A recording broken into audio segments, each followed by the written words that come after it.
তাসনিয়া আর আলী বিয়ে বাড়ি যাওয়ার জন্য প্রস্তুত। তো ফুপির বিয়ে খাবে, এর জন্যই বের হয়ে গেছে। হ্যালো বন্ধুগণ, আসসালামু আলাইকুম। সবাই কেমন আছেন? আশা করি অনেক অনেক ভালো। তো আমরা এখন চলে যাচ্ছি আমার মামা শ্বশুরের বাসায়। তো সেখানে বিয়ের দাওয়াত আছে। তো আমার মামা শ্বশুরের মেয়ের বিয়ে। তো এই যে আমরা রাস্তা থেকে মিষ্টি নিয়ে গেলাম। বিয়ে বাড়িতে কি মিষ্টি না নিয়ে গেলে হয়? তো ইষ্টি বাড়ি মিষ্টি নিয়ে যেতে হবে। তো এই যে আমরা বিয়ে বাড়িতে এসে পড়লাম। এই যে গেট বাঁধানো, আর আমার মেয়ে তো মিষ্টি কেনার পর থেকে মিষ্টির ব্যাগটা ছাড়তেছেই না, বলতেছে মিষ্টি মিষ্টি, উনি মিষ্টি নিয়ে যাবে। তো এই যে নিজে একা হাঁটতে পারে না, কিন্তু ব্যাগটা ঠিকই নিয়ে যাচ্ছে। আর আলিফ তো ওই ট্রলি ব্যাগটা নিছে, তো ওটাই নিয়ে যাবে। দুজনে দুই ব্যাগ নেবে। বাহ, আমি তো একেবারে হাত পা ছাড়া হয়ে একা একা যাচ্ছি। তো এই তো আমার সোনামাটা মিষ্টি নিয়ে এসে তার দাদুকে দিল। আর ভাইয়া এই গাড়িটা যখন নিতে পারে না, ব্যাগের গাড়িটা, তখন ভাইয়াকে ধাক্কা দিয়ে দিচ্ছে। তো এই যে গায়ে হলুদের বরপক্ষের পাশ থেকে এসে পড়েছে। তো আমরা তাদেরকে আমন্ত্রণ জানালাম। তো বেঁচে যাওয়া চকলেটগুলো আমরা সবাই ভাগাভাগি করে নিয়ে নিলাম। তো এরপর ছেলে পক্ষেরা মেয়ে পক্ষের জন্য কি কি সাজগোজের জিনিস আনছে সেগুলো আমাদেরকে বুঝিয়ে দিচ্ছে। তো এটা হচ্ছে আমার বড় ননাস। তো ওনারই ছোট বোনের বিয়ে। তো ওনারা বোন হচ্ছে 4 জন। তো 2 নাম্বার জনের বিয়ে। তো আজকে হচ্ছে হলুদের দিন। তো এই তো ওই কাপড় চোপড় সাজগোজের জিনিসগুলো দেওয়া শেষ। এখন হচ্ছে খাওয়া দাওয়ার আইটেম। তো আমরা মেয়েকে স্টেজে উঠিয়ে তারপরে আমরা যাব ছেলের বাড়িতে। তো এই যে বাচ্চারা নাচতেছে। তো সব বাচ্চারা একসাথে হয়ে এই যে কি সুন্দর করে নাচতেছে, মাশাল্লাহ।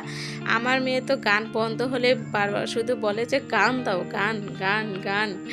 তো ওরা খুবই আনন্দ করছে। আর আজকে অনুষ্ঠানের আমার প্রথম একটা অভিজ্ঞতা হলো আলিফ এবং তাসনিয়াকে ছাড়া আমি প্রথম কোনো এক জায়গায় বেড়াতে গেলাম। তো এই যে ননদিনী আমার স্টেজে উঠে গেছে। তো এখন আমার মামি শাশুড়ি আর মামা শ্বশুর দুজনে ওকে হলুদ দিবে। তো এরপরে আমরা চলে যাব।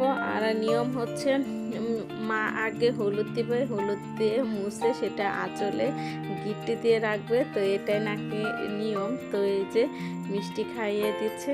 তো এরপর এই যে আমার মামা শ্বশুর, তো উনি এখন হলুদ দিয়ে দিবে। আর আজকে ওদেরকে রেখে যাব। তো ওরা আজকে প্রোগ্রাম হচ্ছে দাদা দাদিরা নাতি নাতনিদের রাখবে, আর বউরা সবাই যাবে গায়ে হলুদ দিতে। তো এইটাই প্রোগ্রাম করা হয়েছে। তো আজকে কোনো বাচ্চা কাচ্চা যাবে না হলুদে, বাচ্চা কাচ্চারা বাসায় থাকবে। আর আমাদের গায়ে হলুদ দিতে অনেক রাত হয়ে গেছে। আর আমাদের ভাগ্যটা ওই দিন অনেক খারাপ ছিল যে আমরা যাওয়ার আগেই কারেন্ট চলে গেছে। তো আমরা যতক্ষণ ছিলাম অন্ধকারেই ছিলাম, কারেন্ট ছিল না। এই যে সবার ফোনের লাইট দিয়ে আমরা দেখেছি। আর ওখানে জেনারেটরের ব্যবস্থা ছিল না, যেহেতু একটু গ্রামের মধ্যে। তো করে না, এটা হচ্ছে যার যার ব্যাপার। তো এই যে আমরা সবাই অন্ধকারে বাহিরে বসেছিলাম। আর ওই দিন ছিল অনেক গরম। তবে এটাও কিন্তু নতুন একটা অভিজ্ঞতা যে রাতের আধারে বরকে হলুদ দেওয়া।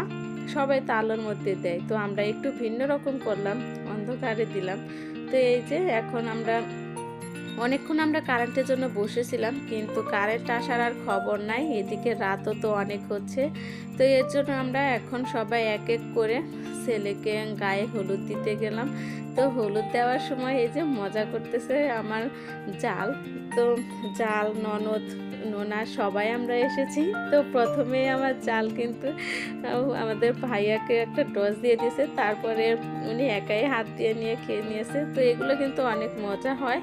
তো এইরকমভাবেই এক এক করে সবাই হলো দিচ্ছে। আর পাশের জন হচ্ছে বরের দুলাভাই। তো দুলাভাই হচ্ছে কুলধারা, আর কুলধারাকে আজকে তো মিষ্টান্ন খাওয়াতেই হয়। তো এই যে আমার আরেক জাল, ওনাকে মিষ্টান্ন প্লেট নিয়ে বসে গেছে খাওয়াবে। তো উনিও খাইতেছিল ব্যাংকের মতো, পেটের মধ্যে ঢুকাছিল। কিন্তু পাশ থেকে ওনার ওয়াইফ দেখে বলতেছে না, এত খেলে অসুস্থ হয়ে যাবে, গরম যেহেতু পড়ছে। তো আমরা সেটা ভেবে আর খাওয়ালাম না। তো এই তো রাত প্রায় 10টা, সাড়ে 10টা বেজে গেছিলো বাসা থেকে আসতে।